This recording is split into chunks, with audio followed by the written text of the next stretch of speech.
Hello students, welcome to my channel. तो आज की वीडियो में हम होम रूल लीग पढ़ने वाले हैं। होम रूल मूवमेंट को पढ़ेंगे हम आज की वीडियो में। BA 5th semester history paper 1, जिसमें आपको पढ़ना है भारत में राष्ट्रवाद यानी नेशनलिज्म इन इंडिया। यही आपका पेपर 1 है बीए 5th सेमेस्टर में। और होम रूल लीग आपके यूनिट नंबर 8 का सेकेंड टॉपिक है। तो आपको मैं बता दूं कि आज का वीडियो आपके यूनिट नंबर 8 का पार्ट 2 है। पार्ट 1 में हमने लखनऊ पैक्ट यानी कि लखनऊ समझौता के बारे में पूरा एकदम डिटेल में पढ़ लिया, और आज की वीडियो में हम होम रूल लीग के बारे में पढ़ेंगे। 1 से लेकर 8 तक की यूनिट्स आज आपकी पूरी कंप्लीट हो जाएंगी, और उसके अलावा अदर सभी सब्जेक्ट के लिए भी आप चैनल पे विज़िट कीजिएगा। देखिए, होम रूल लीग क्या है। इसकी स्थापना बाल गंगाधर तिलक ने की, एनी बेसेंट ने की। इन दो महान नेताओं के द्वारा इस लीग को शुरू किया गया 1916 ईस्वी में। तो आज हम इसी के बारे में पूरा डिटेल में पढ़ने वाले हैं। हम थोड़ा बाद कर लेते हैं। देखिए, हमने लखनऊ पैक्ट जब पढ़ा, लखनऊ पैक्ट भी 1916 में ही हुआ। तो 1914 में जब बाल गंगाधर तिलक जी जेल से बाहर आते हैं, तो उन्होंने देखा कि जो आंदोलन चलाए जा रहे थे, क्योंकि वो 1908 में जेल में डाले गए थे, 6 साल की उनको सज़ा दी गई थी। तो 1914 में उनकी सज़ा कंप्लीट होती है। तो जब वो बाहर आते हैं, वो देखते हैं कि राजनीतिक स्थिति में शून्यता आ चुकी है। कोई बड़े पैमाने पर अब आंदोलन नहीं चलाया जा रहा है। कांग्रेस के नेता अब शांत हैं, मतलब कुछ इस तरह की स्थिति थी, एकदम शांत वाली स्थिति थी।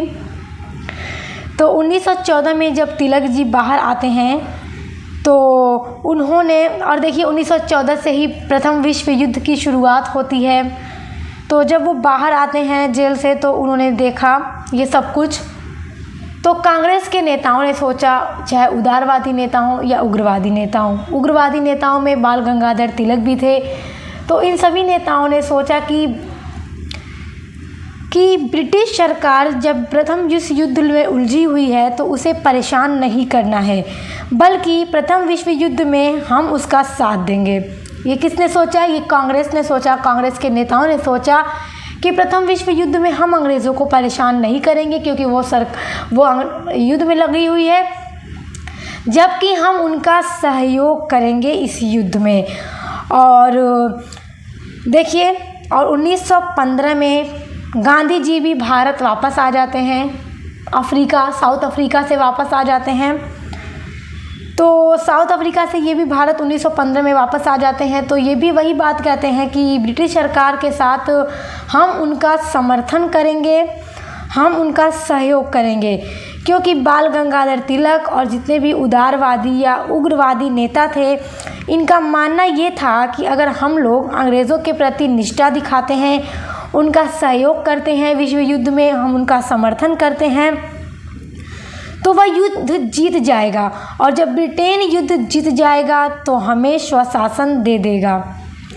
यहाँ पर स्वशासन का मतलब था कि यहाँ पर देखिए, स्वशासन का मतलब ये था इन नेताओं का कि वो हमारे देश के आंतरिक मामलों में हस्तक्षेप नहीं करेगा, और आंतरिक मामले को चलाने का अधिकार ब्रिटेन हमें दे देगा। तो ये सोचा किसने? नेताओं ने, कांग्रेस के नेताओं ने ये सोचा। यही बात महात्मा गांधी ने भी कहा, बाल गंगाधर तिलक ने भी कहा, मतलब सबका यही फैसला था। लेकिन इनका ये जो मानना था कि इंग्लैंड का यदि विश्व युद्ध में साथ देंगे, तो उसके बदले हमें अच्छा फल मिलेगा, ब्रिटेन हमें स्वशासन दे देगा। तो ये बात इनको समझ आ जाती है कि नहीं, अगर ब्रिटेन जीत जाएगा विश्व युद्ध में, तो वो कभी हमें आज़ाद नहीं करेगा, वो कभी हमें स्वशासन नहीं देगा। क्योंकि देखिए, जो प्रथम वर्ल्ड वार हो रहा था, उसका कहीं ना कहीं एक उद्देश्य ये भी था कि अपने उपनिवेशों की सुरक्षा करना। देखिए, इंग्लैंड ने विश्व के कई देशों में अपना उपनिवेश स्थापित किया था, और भारत भी इंग्लैंड का एक उपनिवेश था। इसी तरह से फ्रांस के भी कई उपनिवेश थे, और अदर जो भी यूरोप की कंट्रीज़ थी, वो भी अपना कहीं ना कहीं उपनिवेश स्थापित करना चाहती थी। तो प्रथम विश्व युद्ध का मतलब ही यही था कहीं ना कहीं कि अपने उपनिवेशों की रक्षा करना, उनको सुरक्षित रखना। तो अब नेताओं को, अब कांग्रेस के नेताओं को ये बात समझ आ गई कि नहीं, अब अगर हमने उनका साथ दिया, वो जीत कर भी हमें स्वशासन नहीं देंगे, क्योंकि उनका तो मकसद ही है कि अपने उपनिवेश की रक्षा करना, कि उनका उपनिवेश उनके हाथ से ना निकले। तो देखिए क्या होता है। 1914 का ये सब समय था, 15 का समय था, विश्व युद्ध चल रहा है। उसी के बीच 1914 में ही एनी बेसेंट भारतीय राजनीति में प्रवेश करती हैं। देखिए एनी बेसेंट 1893 में ही भारत आ गई थी और वो थियोसॉफिकल सोसाइटी के साथ जुड़ी हुई थी और अभी तक उन्होंने भारतीय राजनीति में प्रवेश नहीं किया था। लेकिन एनी बेसेंट को भी अब ऐसा लगने लगा था कि स्वशासन भारतीयों का अधिकार है और उन्हें ये अधिकार मिलना चाहिए, इसलिए वो 1914 से भारतीय राजनीति में प्रवेश करती हैं। इंडियन नेशनल कांग्रेस की सदस्य बनती हैं, उसमें वो शामिल होती हैं और कांग्रेस के अधिवेशनों में भी ये शामिल होना शुरू कर देती हैं। देखिए उन्होंने देखा कि गर्मपंथी और नरमपंथी विचारधारा के आधार पर कांग्रेस दो दलों में बंट गया था। और इसके पहले मैंने आपको लखनऊ पैक्ट में पढ़ाया था कि लखनऊ पैक्ट में दोनों दलों के बीच में समझौता हो जाता है और दोनों दल एक दूसरे के साथ मिलकर काम करने के लिए तैयार हो जाते हैं। क्योंकि जब 1914 में बाल गंगाधर तिलक वापस आते हैं जेल से, तो यही देखते हैं कि एकदम राजनीतिक शून्यता की स्थिति पैदा हो गई है, इसलिए ये चाहते हैं कि उग्रवादी नेताओं को नरमपंथियों के साथ मिलकर साथ काम किया जाए। और लखनऊ समझौता में हमने ये भी देखा था कि कांग्रेस और मुस्लिम लीग भी अब साथ काम करने के लिए तैयार थे। तो देखिए होम रूल आंदोलन का जो उद्देश्य था वो था भारत को ब्रिटिश राज में डोमिनियन का दर्जा प्राप्त कराना। डोमिनियन स्टेट, इसका मतलब, ये नाम आपने सुना होगा डोमिनियन स्टेट्स।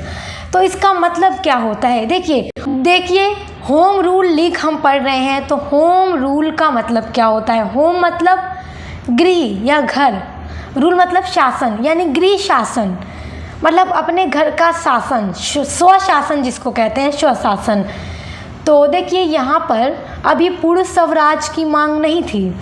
यहाँ पर होम रूल का उद्देश्य ये था कि भारत के ऊपर ब्रिटिश सरकार ही रहे। और भारत के ये नेता क्या चाहते थे? होम रूल लीग को चलाने का उद्देश्य क्या था बाल गंगाधर तिलक या एनी बेसेंट का? कि भारत को स्वशासन चाहिए। भारत को स्वशासन पुरस्कार के रूप में नहीं चाहिए, अधिकार के रूप में चाहिए, क्योंकि ये भारतीयों का अधिकार है। और भारतीय जो थे, ये ब्रिटिश और बाल गंगाधर तिलक ने जो ये अपना शुरू किया होम रूल लीग, तो इसका उद्देश्य ये था कि ब्रिटिश सरकार के अधीन रहकर ही भारत में हम अपना शासन करें। यानी पूरा अर्थ ये था, डोमिनियन स्टेट का मतलब ये होता है कि जो भारत के आंतरिक मामले होंगे वो हम स्वयं देखेंगे, भारत के लोग देखेंगे, भारत के लोग अपने अंदर का भारत का शासन चलाएंगे। हाँ, जबकि जो बाहरी जो कामकाज वगैरह देखना है, विदेशी जो देखना है, वो ब्रिटिश सरकार करेगी, मगर हम ब्रिटिश सरकार के अधीन रहकर ही अपना स्वशासन खुद करेंगे। यहाँ पर अभी पूर्ण स्वराज की मांग नहीं थी। देखिए 1914 में ही जब स्वराज की मांग उठी तो बाल गंगाधर तिलक ने यही नारा दिया कि स्वराज मेरा जन्मसिद्ध अधिकार है और मैं इसे लेकर रहूँगा। यहाँ पर सिर्फ डोमिनियन स्टेट की मांग थी, ब्रिटिश सरकार के अधीन रहकर, ना कि पूर्ण स्वराज की। होम रूल लीग का उद्देश्य भारत से ब्रिटिश सरकार को हमेशा के लिए उखाड़कर फेंकना नहीं था, जबकि ब्रिटिश सरकार के अधीन रहकर ही स्वशासन चाहिए था। तो उम्मीद करती हूँ होम रूल लीग क्या है अब ये आप समझ गए होंगे और उसका उद्देश्य क्या था ये भी आप समझ गए होंगे। देखिए होम रूल लीग की आवश्यकता क्यों हुई और किस तरह ये शुरू हुआ, इसके बारे में हम समझते हैं। देखिए होम रूल लीग की आवश्यकता क्यों होती है, क्यों इस तरह के एक आंदोलन की ज़रूरत पड़ती है। देखिए 1909 में जो मार्ले मिंटो सुधार आया था, जिसे भारत सरकार अधिनियम 1909 भी कहा जाता है, 1909 में जो मार्ले मिंटो सुधार आया था, तो उससे भारतीय लोग असंतुष्ट थे, कांग्रेस भी असंतुष्ट थी। तो कहीं ना कहीं ये भी एक कारण था। दूसरा कारण ये था कि 1907 में कांग्रेस का विभाजन हो गया था और उग्रवादी जो नेता थे बाल गंगाधर तिलक, उनको 1908 से लेकर 1914 तक कारावास के कारण राष्ट्रीय आंदोलन में शांति छा गई। क्योंकि देखिए, जो उग्रवादी नेता जो थे, जिसमें विपिन चंद्र पाल, अरविंद घोष, बाल गंगाधर तिलक और लाला लाजपत राय, ये 4 महत्वपूर्ण उग्रवादी नेता थे। तो सभी ने संन्यास ले लिया। अरविंद घोष पांडिचेरी चले गए, वहाँ उन्होंने आश्रम की शुरुआत की, स्थापना की, जहाँ पर भी उन्होंने अपना जीवन व्यतीत किया। तो देखिए, और बाल गंगाधर तिलक जेल में चले गए। तो जब ये बाहर आते हैं 1914 में, तो देखते हैं कि राष्ट्रीय आंदोलन में पूरी तरह से शांति छा गई है और कहीं ना कहीं अब एक आंदोलन की आवश्यकता थी, और एक आंदोलन की आवश्यकता थी जिसको चला करके ब्रिटिश सरकार से चुनौती की जा सके और स्वशासन को मांगा जा सके और स्वशासन को प्राप्त किया जा सके। तो इसलिए एक आंदोलन की आवश्यकता थी, तो होम रूल लीग की शुरुआत की जाती है। देखिए, तिलक जी का जेल से बाहर आना भी आंदोलन के उत्प्रेरकों में शामिल है, क्योंकि ये जब बाहर आते हैं तो ये सोचते हैं कि अब जो नरमपंथी नेता हैं उनके साथ मिलकर ही काम किया जाए, क्योंकि ये राष्ट्रीय आंदोलन में शांति आ चुकी है, अब इसको बढ़ावा देना ज़रूरी है, राष्ट्रीय आंदोलन को बढ़ाना ज़रूरी है।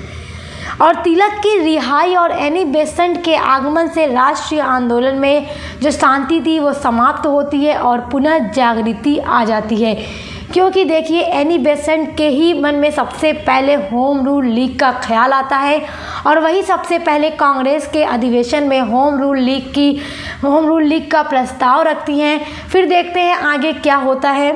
देखिए, होम रूल लीग की स्थापना की प्रेरणा कहाँ से आई, तो ये आयरलैंड से प्रभावित था।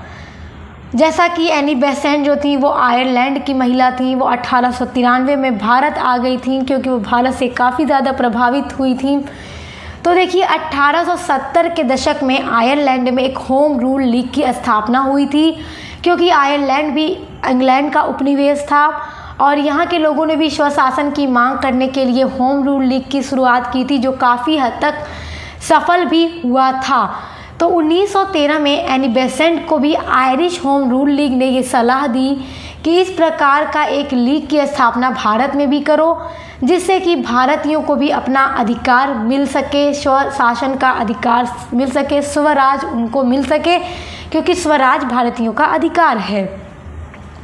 तो एनी बेसेंट भी कहती थी कि हाँ, जो स्वराज है वो भारतीयों का अधिकार है, और बाल गंगाधर तिलक ने भी ये नारा दिया था कि स्वराज मेरा जन्मसिद्ध अधिकार है और मैं इसे लेकर रहूँगा।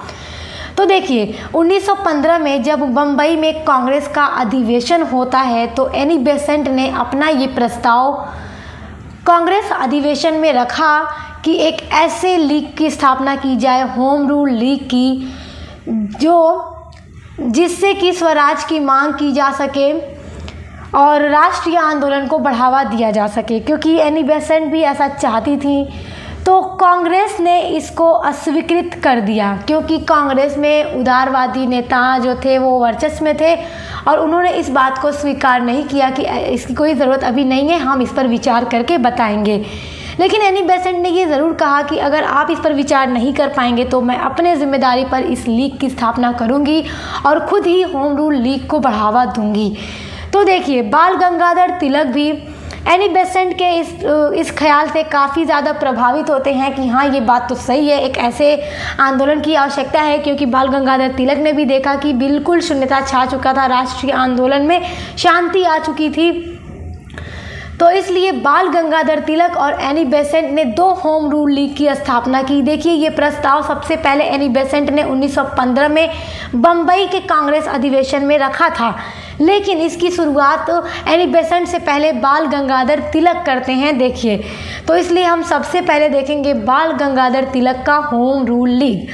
तो देखिए, 28 अप्रैल 1916 को बेलगाम में, जो पूना में है, महाराष्ट्र के पूना में बेलगाम है, वहाँ पर उन्होंने 28 अप्रैल 1916 को होम रूल लीग की स्थापना की।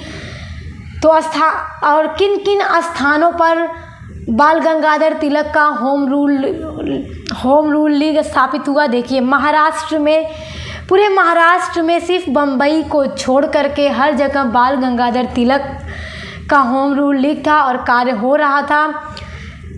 और देखिए, पूरे भारत में बाल गंगाधर तिलक की जो शाखाएं थी वो 6 शाखाएं थीं। देखिए, किन किन स्थानों पर बाल गंगाधर तिलक की लीग थी? महाराष्ट्र में थी, बम्बई को छोड़ करके, क्योंकि बम्बई में एनी बेसेंट की होम रूल लीग थी। ठीक है, तो महाराष्ट्र के बम्बई में एनी बेसेंट की थी, इसलिए बाल गंगाधर तिलक की पूरे महाराष्ट्र में तो थी मगर बम्बई में नहीं थी। कर्नाटक में थी, बरार और मध्य प्रांत के क्षेत्रों में बाल गंगाधर तिलक का होम रूल लीग था। और पूरे भारत में इसकी सिर्फ 6 शाखाएं थीं और इनका मुख्यालय पूना में था। और बाल गंगाधर तिलक का जो होम रूल लीग था वो अखिल भारतीय नहीं था, इसलिए इसका नाम महाराष्ट्र होम रूल लीग था, क्योंकि ये महाराष्ट्र के क्षेत्रों में काफ़ी ज़्यादा प्रभावित था। और अखिल भारतीय स्वरूप था एनी बेसेंट के होम रूल लीग का, क्योंकि विश्व भर में पूरे भारत में एनी बेसेंट की होम रूल लीग की संख्या 200 थी और बाल गंगाधर तिलक की केवल 6 शाखाएं थीं। देखिए, बाल गंगाधर तिलक ने किस माध्यम से अपने इस विचार को फैलाना शुरू किया? तो देखिए, बाल गंगाधर तिलक की 2 महत्वपूर्ण पत्रिकाएं थीं, एक मराठा और एक केसरी। मराठा जो थी एक साप्ताहिक पत्रिका थी, अखबार था। साप्ताहिक का मतलब कि मतलब सप्ताह में, एक वीक में बस एक बार ही ये प्रकाशित होता था और ये इंग्लिश भाषा में प्रकाशित होता था और इसका नाम मराठा था, मराठा अखबार। दूसरा था केसरी, जो कि दैनिक अखबार था जो डेली निकलता था और ये मराठी भाषा में प्रिंट होता था, मराठी भाषा में प्रकाशित होता था। तो इन दोनों पत्रिकाओं के माध्यम से लोगों तक अपने विचार पहुंचाए और लोग भारी मात्रा में जुड़ने लगे थे इस होम रूल लीग के साथ। देखिए, अब हम एनी बेसेंट के होम रूल लीग के बारे में जान लेते हैं। होम रूल लीग की स्थापना एनी बेसेंट ने मद्रास में किया। मद्रास के अडयार में इन्होंने 1 सितंबर 1916 को किया। ये बात याद रखिएगा। बाल गंगाधर तिलक ने 28 अप्रैल 1916 में बेलगाम पूना में और एनी बेसेंट ने 1 सितंबर 1916 को अडयार मद्रास में अपने होम रूल लीग की स्थापना की। देखिए, दोनों होम रूल लीग का उद्देश्य क्या था? स्वशासन। ठीक है, स्वशासन था। आप देखिए, एनी बेसेंट का होम रूल लीग किन किन स्थानों पर था? तो इनके जो होम रूल लीग का स्वरूप था वो अखिल भारतीय था, क्योंकि बम्बई और शेष भारत में इनकी शाखाएं थीं और इसलिए इनके होम रूल लीग का नाम इंडियन होम रूल लीग था। देखिए, इनकी शाखाएं अधिक क्यों थी? क्योंकि एनी बेसेंट पहले से ही थियोसॉफिकल सोसाइटी से जुड़ी हुई थी और थियोसॉफिकल सोसाइटी के जितने भी सदस्य थे वो इन्हीं के साथ होम रूल लीग को ज्वाइन कर लेते हैं।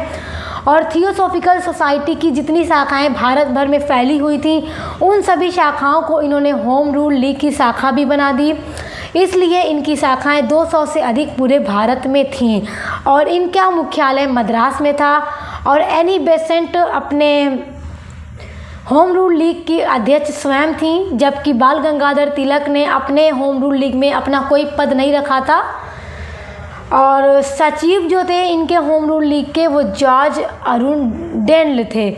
और देखिए, एनी बेसेंट के भी 2 पत्रिका थे, 2 अखबार थे जिनके माध्यम से उन्होंने अपने होम रूल लीग को बढ़ाने का काम किया और अधिक से अधिक लोग इसके साथ जुड़े रहे। 2 अखबार थे इनके। पहला था कॉमनवेल्थ जो जनवरी से शुरू हुआ और न्यू इंडिया अखबार इनका था। देखिए, न्यू इंडिया जो अखबार था इसका पुराना नाम था मद्रास स्टैंडर्ड्स, लेकिन ये घाटे में चल रहा था, इसलिए एनी बेसेंट ने इसको ख़रीद लिया और इसका नाम बदल के न्यू इंडिया रखा और ये जून में से प्रकाशित होना शुरू हुआ। तो पहले कॉमनवेल्थ प्रकाशित हुआ जनवरी में, उसके बाद न्यू इंडिया जून से शुरू हुआ। तो इस तरह से अपने अखबारों के माध्यम से उन्होंने अपने लीग को बढ़ावा दिया और आंदोलन शुरू हुआ। देखिए, उद्देश्य क्या था? स्वशासन चाहिए था। तो अब हम देखते हैं। देखिए, ये बहुत अच्छे से चल रहा था आंदोलन और 1918 में लगभग या 19 तक ये आंदोलन चला, ये लीग चला। तो हम अब देखते हैं कि आखिर ये किस तरह से समाप्त हो जाता है। देखिए, होम रूल लीग का उद्देश्य क्या था? स्वशासन। ब्रिटिश सरकार के अधीन रहकर ही भारत के आंतरिक कामों को खुद चलाना, यानी कि स्वशासन हमारा अधिकार है, तो इसलिए स्वशासन उद्देश्य था। एनी बेसेंट और तिलक जी दोनों के लीग का यही उद्देश्य था। तो देखिए क्या होता है, 20 अगस्त 1917 को एक अगस्त घोषणा की जाती है, जिसको मॉन्टेग्यू घोषणा भी कहा जाता है। तो उससे एनी बेसेंट संतुष्ट हो गई। वो संतुष्ट हो जाती हैं जब देखिए ये अंग्रेज़ों के द्वारा इस घोषणा से संतुष्ट हो जाती हैं। तो अब बताइए कि आंदोलन तो समाप्त होना ही था, तो ये एनी बेसेंट का ये आंदोलन समाप्त हो जाता है। अच्छा देखिए 1917 की आखिर ये अगस्त घोषणा क्या थी जिससे एनी बेसेंट संतुष्ट हो जाती हैं और इनका ये आंदोलन समाप्त कर दिया जाता है इनके द्वारा? देखिए उद्देश्य क्या था होम रूल लीग का? स्वशासन चाहिए, क्योंकि स्वशासन भारतीयों का अधिकार है। तो भारत सचिव लॉर्ड मॉन्टेग्यू द्वारा 20 अगस्त 1917 को ब्रिटिश की कॉमन सभा में एक प्रस्ताव पढ़ा जाता है, जिसमें ये था कि भारत में प्रशासन की हर शाखा में भारतीयों को अधिक प्रतिनिधित्व दिए जाने की बात कही गई थी। इसे ही मॉन्टेग्यू घोषणा कहा गया। और देखिए इस तरह से भी समझ सकते हैं कि इसके अनुसार 1917 की अगस्त घोषणा के अनुसार भारत सरकार पर नियंत्रण धीरे धीरे भारतीय लोगों को हस्तांतरित किया जाएगा और एक जिम्मेदार सरकार धीरे धीरे स्थापित की जाएगी। इस घोषणा में यह भी स्पष्ट रूप से कहा गया कि भारत ब्रिटिश भारत का अभिन्न अंग बना रहेगा। तो कहीं ना कहीं इससे एनी बेसेंट संतुष्ट हुई कि भारतीयों को अधिक प्रतिनिधित्व दिए जाएंगे प्रशासन में, तो इसलिए इन्होंने अपना ये आंदोलन समाप्त कर दिया। और अब देखते हैं कि बाल गंगाधर तिलक का आंदोलन किस तरह से समाप्त हो जाता है। तो देखिए तिलक जी यानी बाल गंगाधर तिलक जी मानहानि के मुकदमे लड़ने के लिए लंदन चले जाते हैं। तो किस तरह का ये मुकदमा था और क्यों मुकदमा लड़ने के लिए लंदन जाते हैं? तो देखिए वैलेंटाइन चिरोल ने अपनी पुस्तक में लिखा, पुस्तक का नाम था इंडियन अनरेस्ट। किसकी पुस्तक थी? वैलेंटाइन चिरोल की पुस्तक थी। इन्होंने अपने पुस्तक में लिखा कि बाल गंगाधर तिलक, देखिए बाल गंगाधर तिलक के अलावा उन्होंने यानी वैलेंटाइन चिरोल ने दयानंद सरस्वती को भी लिखा और बाल गंगाधर तिलक को भी लिखा कि ये दोनों भारतीय अशांति के जनक हैं। तो बाल गंगाधर तिलक को इन्होंने क्या कहा कि भारत में अशांति फैलाने वाले बाल गंगाधर तिलक हैं, इसीलिए बाल गंगाधर तिलक मानहानि का मुकदमा लड़ने के लिए लंदन चले जाते हैं, जिससे कि इनका आंदोलन भी समाप्त हो जाता है। तो उम्मीद करती हूँ आप होम रूल लीग के बारे में अच्छे से समझ गए होंगे और होम रूल लीग की स्थापना किन उद्देश्यों को लेकर की गई थी और किस तरह इसकी समाप्ति हो जाती है। तो आपका पूरा 1 से लेकर 8 तक का यूनिट आज कंप्लीट हो गया BA 5th semester history paper 1 का। और अब पेपर 2 पर भी चर्चा जल्द की जाएगी और आपके लिए हर सब्जेक्ट की वीडियो मैं कोशिश करती हूँ कि प्रोवाइड करूँ और मॉडल पेपर की वीडियोस भी जल्द अपलोड की जाएगी ताकि आप लोग अपनी परीक्षा की तैयारी भी करते रहें। तो बेस्ट ऑफ लक, अब मिलते हैं नेक्स्ट वीडियो के साथ।